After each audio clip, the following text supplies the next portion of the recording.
Bismillah, alhamdulillah.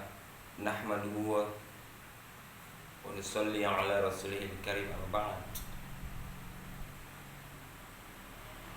Ada satu kisah dari ulama hikmah. Ada sebuah keluarga yang terdiri dari seorang ayah, satu orang istri atau ibu, dan dua orang anak. Kemudian seorang ayah ini Allah takdirkan menderita sakit. Di saat si ayah sakit, maka dia berpesan dengan istri dan dua orang anaknya.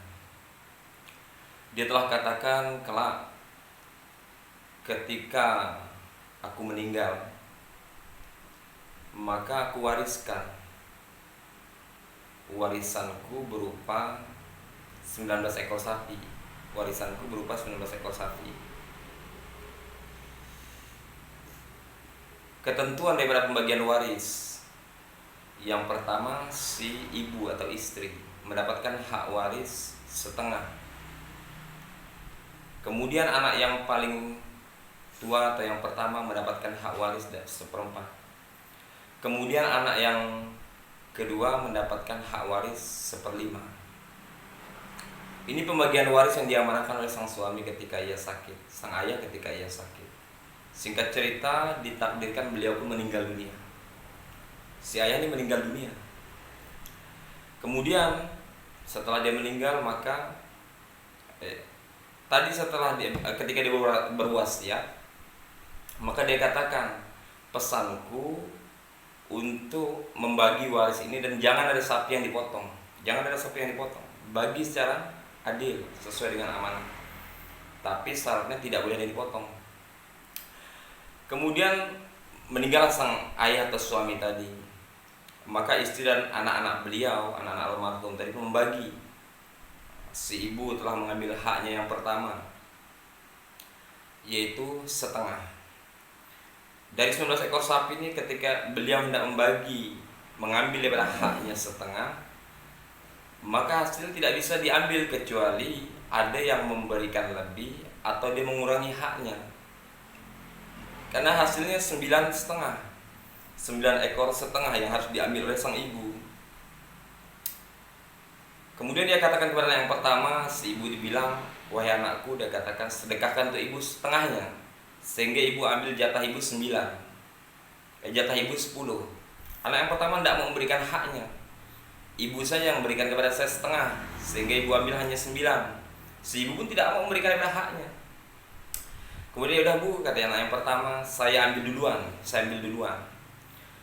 Kemudian si anak yang pertama mengambil haknya seperempat. Ketika hendak diambil seperempat, ternyata hasilnya 4/7/5. 4/3/4. Harus ada sepertiga yang terpotong.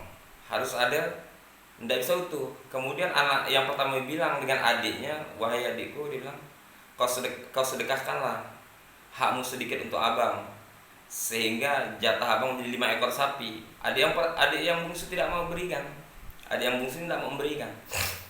Singkat cerita, si abang pun tidak mau memberikan haknya kepada adik yang bungsu. Ya udah, adik yang bungsu bilang, saya saja yang mengambil pertama kali. Hak saya 1/5. Ketika dia hendak mengambil 1/5, Masya Allah, takdirnya 3 sekian, 3,5 atau 3/4, 3 ekor 3/4. Diambil 4 berlebihan, ya kan, diambil 3 kurang. Sehingga dikatakan dengan ibu, dengan abangnya, sedekahkan untuk saya jatah kalian, sehingga saya ambil 4 ekor. Ibu dengan abang tidak mau daripada memberikan, tidak mau memberikan hak mereka. Maka kemudian datang tetangganya lewat. Dia katakan, kenapa kalian bertengkar bertiga? Ibu, anak yang tua, kemudian anak yang bungsu. Mereka katakan, kami sedang membagi warisan daripada ayah kami atau suami kami. Cuman permasalahannya, warisan ini tidak bisa dibagi utuh, dan diantara kami tidak ada yang mau menyedekahkan atau mengalah daripada haknya. Maka tetangganya ketika lewat tadi, Masya Allah, dia telah bilang kepada si ibu dengan anak-anaknya tadi, ya udah, saya sedekahkan 1 ekor sapi milik saya. saya sedekahkan 1 ekor sapi milik saya, sehingga total sapi yang akan kalian bagi 19 ditambah 1. Totalnya adalah 20 yang akan dibagi. Totalnya adalah 20 yang akan dibagi.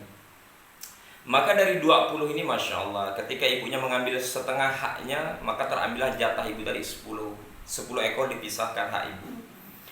Kemudian anak yang pertama mengambil jatahnya 1/4 daripada 20 ekor tadi, maka diambil haknya 5 ekor dipisahkan lagi untuk anak yang pertama. Kemudian anak yang bungsu telah mengambil haknya 1/5 daripada 20 ekor tadi, maka 4 ekor diambil haknya daripada anak yang bungsu tadi. Setelah mereka hitung 10 ekor milik ibu, 5 ekor milik anak yang pertama, kemudian 4 ekor milik anak yang bungsu, tertotalkan 19 ekor. Masih lebih sapinya 1 ekor. Maka mereka heran, kok lebih 1 ekor, ya kan? Kemudian tetangganya tadi katakan, ya udah 1 ekor ini berarti hak saya tadi. 1 ekor ini tadi hak saya tadi, kan saya memberikan 1 ekor. Kemudian tetangganya membawa pulang kembali sapinya. Dengan asbab datangnya tetangga tadi, maka selesai permasalahan daripada ini keluarga. Singkat cerita, apa hikmah di balik kisah tersebut? Seperti itulah ketika kita menyederhanakan waktu kita, kemudian diri kita dan harta kita, untuk menyelesaikan daripada masalah umat, masalah dalam pernikahan kita, masalah dalam keluarga kita, masalah dalam tetangga RT, RW, kemudian orang-orang kampung kita. Ketika kita melakukan dakwah, melakukan pengorbanan waktu, diri dan harta untuk menyelesaikan daripada masalah umat ini, maka yang kita berikan ini pasti diganti oleh Allah Subhanahu wa taala. Pasti diganti oleh Allah. Berawal dari harta-harta yang kita keluarkan untuk menyelesaikan daripada masalah umat, yang kita sedekahkan untuk menyelesaikan masalah umat, maka ini akan dikembalikan minimal utuh. Akan dikembalikan oleh Allah Subhanahu wa taala, bahkan lebih daripada 10 kali lipat atau 700 kali lipat atau bighairi hisab, tanpa batas. Ini janji daripada Allah Subhanahu wa taala, janji daripada Allah Subhanahu wa taala. Kemudian, ya kan, ketika kita melakukan pengorbanan harta kita, diri kita, kemudian waktu kita, bagaimana masalah-masalah umat ini terselesaikan? Mungkin dengan bergeraknya kita bersilaturahim langsung, keluar di jalan Allah Subhanahu wa taala, beriktikaf, ya kan, di masjid 3 hari 40 hari 4 bulan, atau bahkan ada yang mengorbankan waktu dia dari mimbar ke mimbar, mengorbankan harta dia, ya kan, untuk menyelesaikan masalah umat, ataupun dengan sosmed dia korbankan kuota dia untuk menyebarkan kebaikan-kebaikan di sosial media. Maka semua yang kita lakukan pasti dipandang oleh Allah Subhanahu wa taala. Balasan daripada Allah Subhanahu wa taala tergantung dari keikhlasan kita, tingkat ikhlas kita. Sejauh mana kita ikhlas mencari keridhaan Allah Subhanahu wa taala, sejauh itulah balasan terbaik akan Allah Subhanahu wa taala berikan, berupa pahala ataupun berupa ganti rugi di dunia. Allah berikan keberkahan di dunia, ketentraman hati, hidup yang lebih baik, keluarga yang sakinah, mawaddah warahmah, selesainya daripada masalah-masalah kita, baiknya hubungan kita sesama masyarakat kepada umat.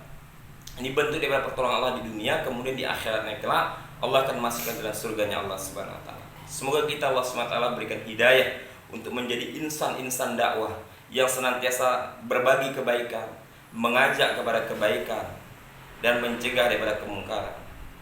Amin ya rabbal alamin. Assalamualaikum warahmatullahi wabarakatuh.